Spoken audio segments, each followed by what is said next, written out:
Em sessão da Assembleia Legislativa de São Paulo, a deputada estadual Valéria Bolsonaro respondeu a críticas feitas pelo governador João Dória ao presidente Jair Bolsonaro. Valéria Bolsonaro apontou que o governador, que critica o governo federal, não mostra à população o destino das verbas recebidas do governo federal, aumentou impostos e cortou verbas da saúde enquanto aumentava verbas para publicidade em meio à pandemia. Os deputados Gil Diniz e Janaína Pascoal reforçaram as críticas. Assista. Bom, boa tarde a todos. Eu venho nessa tribuna hoje, gente, indignada, porque o que eu assisti hoje, no horário da colocação do governador, foi realmente uma baixaria. O governador de São Paulo fez hoje, na sua coletiva, uma baixaria.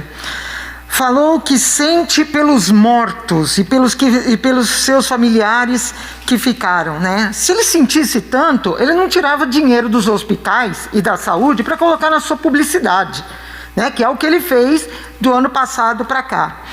Que ele é uma pessoa sem credibilidade nenhuma, não é novidade para ninguém. A falta de caráter desse governador é uma situação completamente absurda.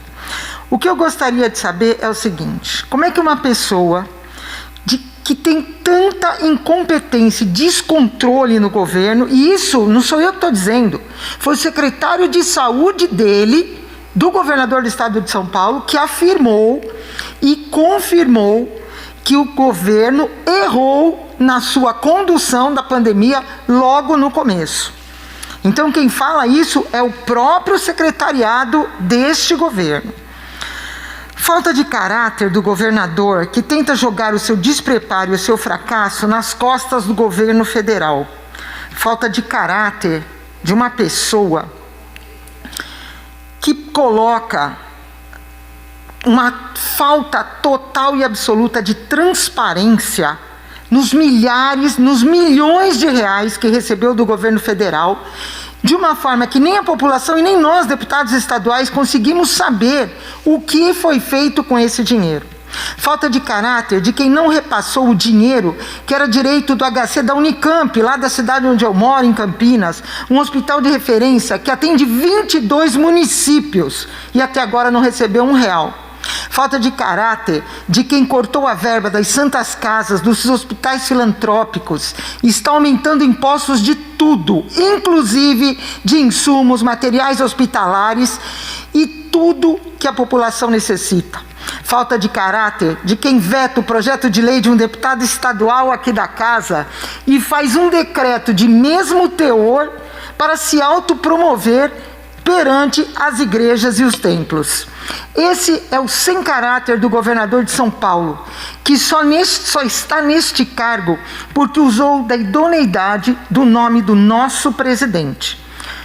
Governador, o senhor é uma vergonha para o estado de São Paulo, para os nossos cidadãos trabalhadores que só precisam da dignidade de um trabalho honesto para sustento de sua família. Mas isso é uma coisa que está muito longe da sua compreensão, da sua realidade e do seu caráter. Eu continuarei lutando junto ao nosso presidente para que pessoas como o senhor jamais voltem a enganar a população e ocupar o cargo como esse. Negacionista é o senhor, governador, que foi fazer política sim nos postos de vacinação, tirando fotinho com o V, né? Negacionista é o senhor que hoje nega que só está no governo porque usou a carona da popularidade do nosso presidente. Eu só quero dar um aviso ao Palácio dos Bandeirantes. Aqui, nesta casa, eu estarei sempre ao lado do nosso presidente, defendendo as suas pautas e, principalmente, defendendo a população do estado de São Paulo. Muito obrigado, presidente. Agradeço aqui a sessão do tempo do deputado Tenente Nascimento. Cumprimento aqui o presidente Frederico Dávila, que presida essa sessão. Cumprimento o deputado Conte Lopes, Major Meca, deputado Alex Madureira, todos os nossos assessores, nossos policiais militares, policiais civis e quem nos assiste pela rede Alesp. Presidente, já foi dito aqui nessa tarde, e aí não custa nada repetir, para que a nossa população saiba, se esclareça do que vem acontecendo em São Paulo. Corte de gastos na saúde, deputado Conte Lopes. O orçamento veio reduzido para a saúde, e um governo que diz que se preocupa com vidas, quer preservar vidas, que faz tudo que a ciência deseja. Enquanto há esse corte na saúde, corte brutal, eu digo aqui, o governador hoje faz o 13º aditivo, deputado Frederico Dávila. 13º aditivo num contrato de publicidade. 90 milhões de reais, deputado Major Meca. 90 milhões de reais. Faz propaganda de quê? É a propaganda pessoal do governador. Ele que veio, deputado Conti Lopes, no marketing. Tem um político, bem pitoresco, né? Detesto ele politicamente, mas ele falava uma coisa muito interessante na época da campanha passada. O Ciro Gomes. Você já viu o Dória produzir alguma coisa? Você conhece alguma empresa que produz alguma coisa do João Dória? Você conhece alguma empresa de parafuso, de arruela, sei lá, prego, sabão, qualquer coisa? Não! Ele ganhou a vida dele fazendo lobby entre a iniciativa privada e a classe política. Isso aí, ó, desde lá atrás, final da década de 80, início da década de 90. Ele dizia, Conte, e muita gente acreditou, que ele não era político, ele era gestor. Quem não lembra dele, deputado Meca? Fantasiado de gari, nas ruas de São Paulo, e se elogiando ali, olha, era o João Trabalhador. Marketing, propaganda, estelionato eleitoral. É isso mesmo, deputado Conti Lopes, é 171. É um 171 eleitoral. É incrível a capacidade desse governo de mentir. Obrigada, senhor presidente. Cumprimento Vossa Excelência, os colegas presentes, os funcionários da casa, as pessoas que nos acompanham pela Rede Alesp. Alguns colegas falaram da publicação de hoje no Diário Oficial de uma contratação no montante de 90 milhões para fins de publicidade, pelo governador do estado de São Paulo. É importante destacar que esta não é a única contratação. Esse é um dos contratos, porque ainda existe contratação de assessoria, de imprensa, ainda existe contratação de um serviço para fazer mapeamento de redes sociais, para saber se ele está sendo elogiado ou não. E essa contratação, salvo o melhor juízo, é para preparar material publicitário. Então, 90 milhões é o princípio, né? 90 milhões é uma parte. Nós estamos falando de um contrato firmado em meio a uma pandemia. Nós estamos falando de um contrato firmado num momento em que faltam leitos, em que o governador aciona a União para solicitar mais recursos para fins de aplicação na saúde. Mas eu queria dividir com os senhores, um sentimento meu, um sentimento que pode ser compreendido como ressentimento, mas que tem a ver com isso aqui.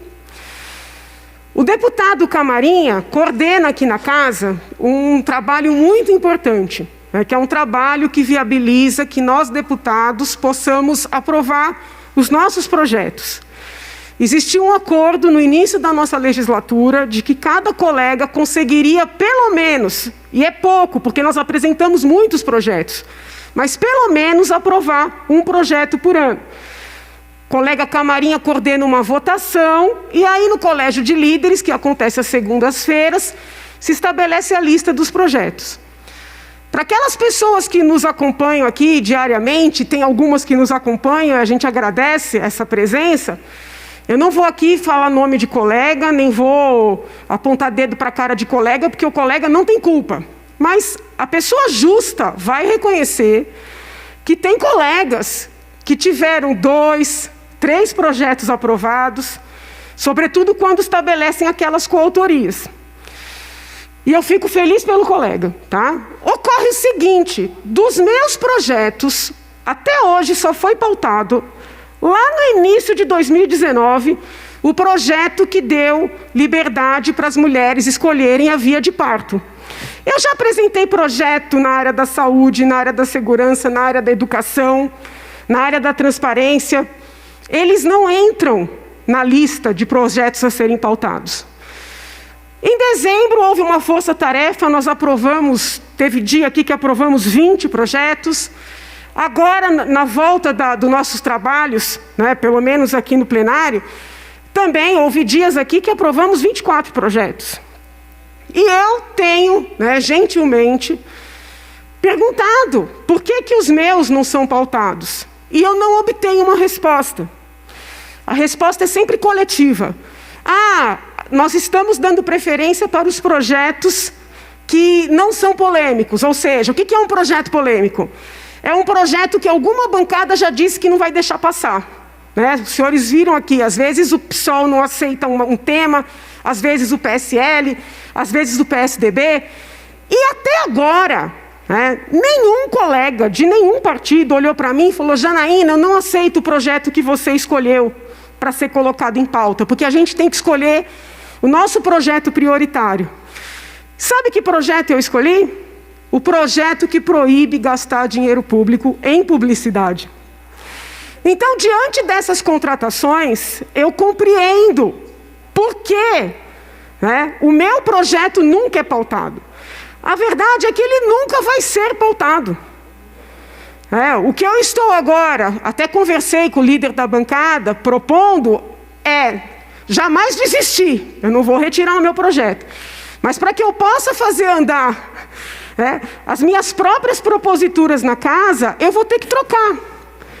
Então, é frustrante, é revoltante, né, saber que em meio a uma pandemia, gastos com inutilidades, eu peço desculpas aos publicitários, mas quem tem que vender produto é iniciativa privada, gastos com inutilidades sejam feitos na casa dos milhões, e um projeto importantíssimo, um projeto mais do que constitucional, seja barrado para que essa pouca vergonha continue.